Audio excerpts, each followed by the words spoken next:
Novel نیم مصحف، قسط number 13، part 1۔ Mahtab تائی نے کمرے کے کھلے دروازے سے اندر جھانکا۔ محمل سے کہو شاپنگ کے لیے چلے، اس کے جوتے کا ناپ لینا ہے، ورنہ بعد میں خود کہے گی کہ پورا نہیں آتا۔ وہ بیڈ پہ کتابیں کھولے بیٹھی تھی جبکہ مسرت الماری سے کچھ نکال رہی تھی۔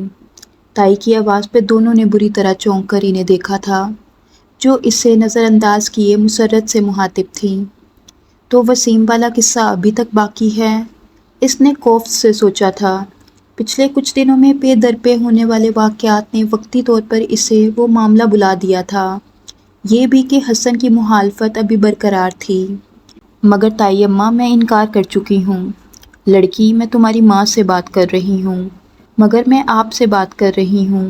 اس کا لہجہ نرم مگر مضبوط تھا۔ مسرت، اس سے کہو تیار ہو جائے، میں گاڑی میں اس کا ویٹ کر رہی ہوں۔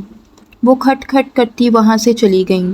اس نے بے بسی سے ماں کو دیکھا، وہ اس سے بھی زیادہ بے بس نظر آ رہی تھیں۔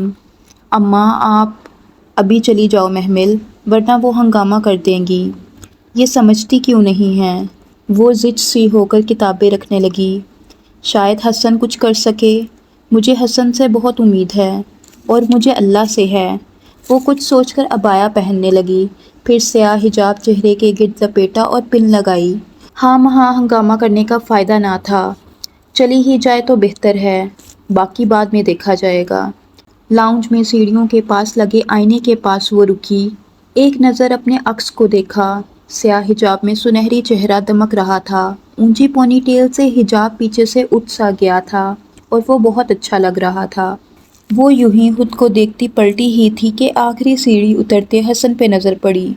کدھر جا رہی ہو؟ تائی اماں کے ساتھ شادی کی شاپنگ پہ۔ تم راضی ہو محمل؟ وہ پریشان سا اس کے قریب آیا۔ وہ بے اختیار 2 قدم پیچھے ہٹی۔ اس گھر میں مجھے اپنی مرضی سے اس فیصلے کا اختیار نہیں ملا حسن بھائی۔ وہ کتنے ہی لمحے خاموش کھڑا اسے دیکھتا رہا، پھر آہستہ سے لب وا کیے۔ ہم کورٹ میرج کر لیتے ہیں۔ اور محمل کو لگا اس نے تھپڑ دے مارا ہے۔ آپ کو پتہ ہے آپ کیا کہہ رہے ہیں؟ وہ بمشکل ضبط کر پائی تھی۔ ہاں، میں تمہیں اس دلدل سے نکالنے کی بات کر رہا ہوں۔ آپ کورٹ میرج کی بات؟ انا للہ و انا الیہ راجعون۔ میں سوچ بھی نہیں سکتی تھی کہ آپ مجھ سے بات کریں گے۔ تمہیں اعتراض کیوں ہے محمل؟ یہ تمہاری شادی زبردستی وسیم سے کر دیں گے اور تم… حسن بھائی پلیز، آپ کو پتہ ہے کورٹ میرج کیا ہوتی ہے؟ سرکاری شادی، کاغذوں کی شادی۔ میں ایسی شادی کو نہیں مانتی جس میں لڑکی کے ولی کی مرضی شامل نہ ہو۔ اور میں کیوں چھپ کر شادی کروں گی؟ نہ آپ سے نہ وسیم سے۔ میرا راستہ چھوڑیں۔ وہ بے بس سا سامنے سے ہٹا تو وہ تیزی سے باہر نکل گئی۔ گاڑی کی پچھلی سیٹ پہ بیٹھی مہتاب تائی اس کا انتظار کر رہی تھیں۔ وہ اندر بیٹھی اور دروازہ ذرا زور سے بند کیا۔ اسی پل ڈرائیونگ سیٹ کا دروازہ کھول کر کوئی اندر بیٹھا۔ اس نے ڈرائیور سمجھ کر یوں ہی بیک ویو میں دیکھا تو جھٹکا سا لگا۔ وہ وسیم تھا۔ اپنے ازلی معنی خیز انداز میں مسکراتے وہ گاڑی سٹارٹ کر چکا تھا۔ اسے لگا اس سے غلطی ہو چکی ہے، مگر اب کیا کیا جا سکتا تھا؟ لب کچلتی وہ کھڑکی سے باہر دیکھنے لگی۔ تائی مہتاب منگنی کی شاپنگ کر رہی تھی یا شادی کی، وہ کچھ نہ سمجھ سکی۔ بس چپ چاپ ان کے ساتھ میٹرو میں چلی آئی۔ وہ جہاں بیٹھی ان کے ساتھ بیٹھ گئی۔ سنا ہے تم نے بڑا شور ڈالا تھا؟ تائی اٹھ کر ایک شوکیس کے قریب گئیں تو وہ اس کے ساتھ صوفے میں دس کر بیٹھا۔ محمل بدک کر اٹھی۔ ارے بیٹھو بیٹھو، مجھے تم سے بات کرنی ہے۔ شاپ کی تیز پیلی روشنیاں وسیم کے چہرے پہ پڑ رہی تھیں۔ گریبان کے کھلے بٹن، گردن سے لپٹی چین اور شوخ رنگ کی شرٹ۔ اف، اسے اس سے کراہت آتی تھی۔ کیا بات کرنی ہے؟ تم مجھ سے شادی نہیں کرنا چاہتی تو کس سے کرنا چاہتی ہو؟ وہ استہزائیہ مسکراہٹ کے ساتھ پوچھ رہا تھا۔ اس کے ذہن کے پردے پہ ایک چہرہ سا ابھرا، ایک اندرونی خواہش، ایک دبتی دباتی محبت کی ادھوری داستان۔ اس نے بے اختیار سر جھٹکا۔ نہ آپ سے نہ کسی اور سے۔ آپ میرا پیچھا چھوڑ کیوں نہیں دیتے؟ ایسے نہیں محمل ڈیئر، ابھی تو ہم نے بہت وقت ساتھ گزارنا ہے۔ وہ کھڑے ہو کر اس کے قریب آیا۔ وہ پھر 2 قدم پیچھے ہٹی۔ دکان لوگوں سے بھری ہوئی تھی، پھر بھی محمل کو اس کے بے باک انداز سے خوف آتا تھا۔ نہ معلوم وہ کیا کر ڈالے۔ اچھا ادھر آؤ، مجھے تم سے کچھ بات کرنی ہے۔ وہ 2 قدم اٹھاتا اس کے نزدیک آ رہا تھا۔ ادھر آئس کریم پارلر میں بیٹھ کر بات کرتے ہیں۔ تائی اماں، بے بس سی وہ بھیڑ میں تائی اماں کی تلاش میں ادھر ادھر دیکھنے لگی۔ تمہاری تائی کو ان کی کوئی فرینڈ مل گئی ہیں، وہ ابھی نہیں آئیں گی، تم ادھر قریب تو آؤ نا محمل ڈیئر۔ وسیم نے ہاتھ بڑھا کر اس کی کلائی تھامنا چاہی، اس کی انگلیاں اس کی کلائی سے ذرا سی مس ہوئیں۔ محمل کو جیسے کرنٹ سا لگا۔ ہاتھ میں پکڑا ہینڈ بیگ اس نے پوری قوت سے وسیم کے منہ پہ دے مارا۔ گٹھیا آدمی، پیچھے ہو، وہ چلائی تھی۔ بیگ اس کی ناک پہ زور سے لگا تھا، وہ بلبلا کر پیچھے ہٹا۔ شور کی آواز پہ بہت سے لوگ ادھر متوجہ ہوئے۔ سیلز بوائز کام چھوڑ کر اس کی طرف لپکے۔ یو بچ! وسیم تو غصے سے پاگل ہی ہو گیا۔ ناک پہ ہاتھ رکھے وہ جارحانہ انداز میں اس کی طرف بڑھا ہی تھا کہ ایک لڑکے نے اسے پیچھے سے پکڑ لیا۔ کیا تماشا ہے؟ کیوں بچی کو تنگ کر رہے ہو؟ میڈم کیا ہوا ہے؟ یہ بندہ تنگ کر رہا تھا آپ کو؟ بہت سی آوازیں آس پاس ابھریں۔ کچھ لڑکوں نے وسیم کو بازوؤں سے پکڑ رکھا تھا۔ یہ مجھے تنگ کر رہا تھا، اکیلی لڑکی جان کر۔ اس نے بامشکل خود کو سنبھالا اور کہہ کر پیچھے ہٹ گئی۔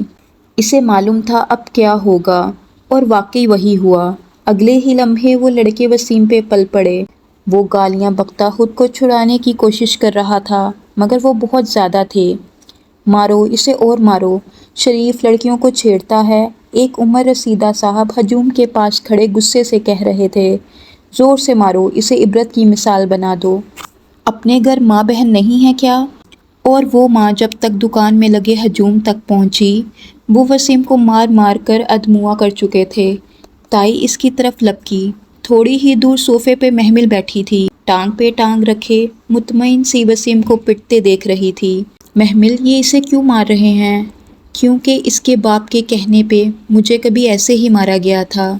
بکواس مت کرو، بڑی دلچسپ بکواس ہے یہ، آپ بھی انجوائے کریں نا۔ وہ محظوظ سی وسیم کو پٹتے دیکھ رہی تھی۔ شاپ کا بوکھلایا ہوا مینیجر اور سیلز بوائز متشل نوجوانوں کو چھڑانے کی کوشش کر رہے تھے۔ سر پلیز دیکھیں، سیلز بوائز کی منت کے باوجود وہ لڑکے اس کو دیکھنے کی زحمت ہی نہیں کر رہے تھے۔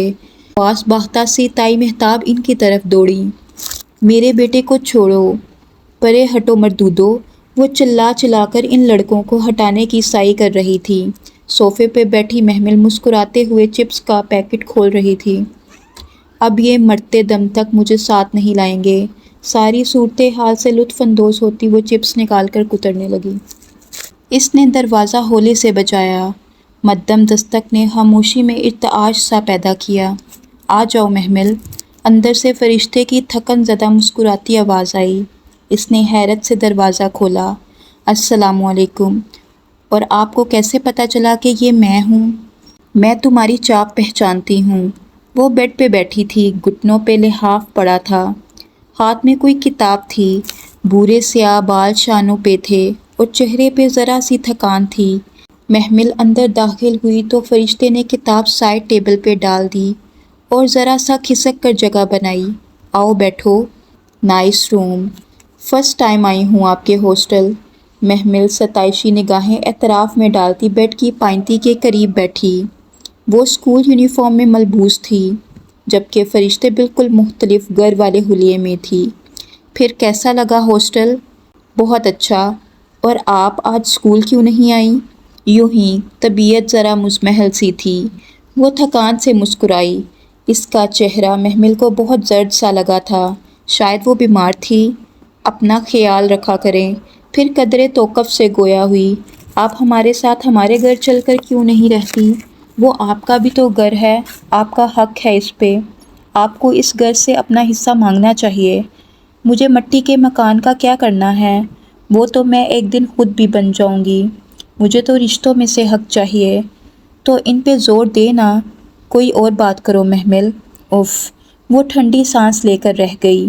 مجھے علم ہی نہ تھا کہ میری ایک بہن بھی ہے، اور ساری عمر میں بہن کے لیے ترستی رہی۔ ہم لوگوں کے ساتھ کے لیے نہیں ترستے محمل، ہم لوگوں کے ساتھ کی چاہ کے لیے ترستے ہیں، اور اسی چاہ سے محبت کرتے ہیں۔ وہ لوگ مل جاتے ہیں تو پھر یوں لگتا ہے کہ وہ تو کچھ نہ تھے، سب کچھ تو وہ چاہ تھی۔ جس کی ہم نے صدیوں پرستش کی تھی۔ آپ بیمار ہو کر کافی فلسفی ہو گئی ہیں، سو پلیز۔ اچھا سنیں، ایک بات بتاؤں؟ وہ پرجوش سی بتانے لگی۔ کل تائی اماں مجھے وسیم کے ساتھ شاپنگ پہ لے گئیں اور میں نے اسے شاپ میں لوگوں سے پٹوایا۔ بری بات، قرآن کی طالبہ ایسی ہوتی ہے کیا؟ ارے اس نے میرے ساتھ بدتمیزی کی تھی اور اسے سبق سکھانے کے لیے یہ ضروری تھا، سیلف ڈیفینس۔ ہمایوں کیسا ہے؟ ایک دم اس نے پوچھا اور خود بھی حیران رہ گئی۔ اب بہتر ہے۔ اوہ شکر الحمدللہ۔ وہ وقتاً خوش ہوئی تھی، چہرہ جیسے کھل اٹھا تھا۔ فرشتے بغور اس کے تاثرات جانچ رہی تھی۔ تم اسے پسند کرتی ہو، رائٹ؟ اس کی نگاہیں بے اختیار جھک گئیں، رخسار گلابی پڑ گئے۔ اسے توقع نہ تھی کہ فرشتے اتنے آرام سے پوچھ لے گی۔ بتاؤ نا۔ فرشتے ٹیک چھوڑ کر سیدھی ہوئی اور غور سے اس کا جھکا چہرہ دیکھا۔ پتہ نہیں، مجھے سچ بولنے والی محمل پسند ہے۔ ہاں شاید، اس نے اعتراف کرتے ہوئے پل بھر کو نگاہیں اٹھائی۔ فرشتے سنجیدہ تھی۔ اور ہمایوں؟ اس کے لب مسکرا دیے۔ وہ کہتا ہے وہ بیچ راہ میں چھوڑ دینے والوں میں سے نہیں ہے۔ وہ سر جھکائے مسکراتی ہوئی بیڈ شیٹ پہ انگلیاں پھیر رہی تھی۔ دوسری طرف دیر تک خاموشی چھائی رہی تو اس نے چونک کر سر اٹھایا۔ فرشتے بالکل خاموش تھی۔ اس کے دل کو یوں ہی شک سا ہوا، کہیں فرشتے تو ہمایوں سے؟ آخر وہ دونوں ساتھ پلے بڑے تھے۔ اس کا دل زور سے دھڑکا۔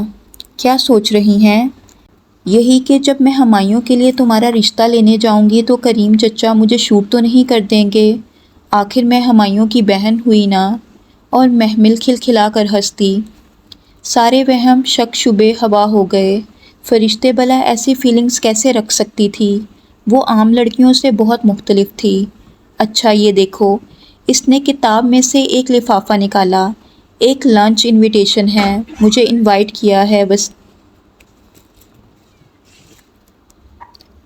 انوائٹ کیا ہے نسیم آنٹی نے۔ وہ اماں کی ایک پرانی فرینڈ ہیں۔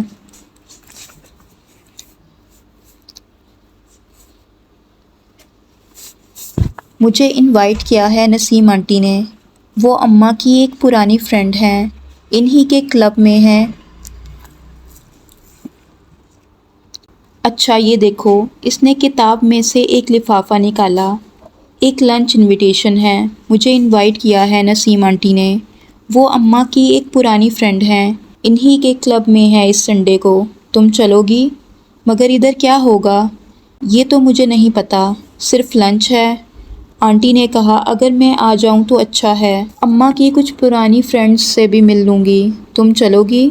شور۔ وہ پورے دل سے مسکرائی اور پھر کچھ دیر بیٹھ کر واپس چلی آئی۔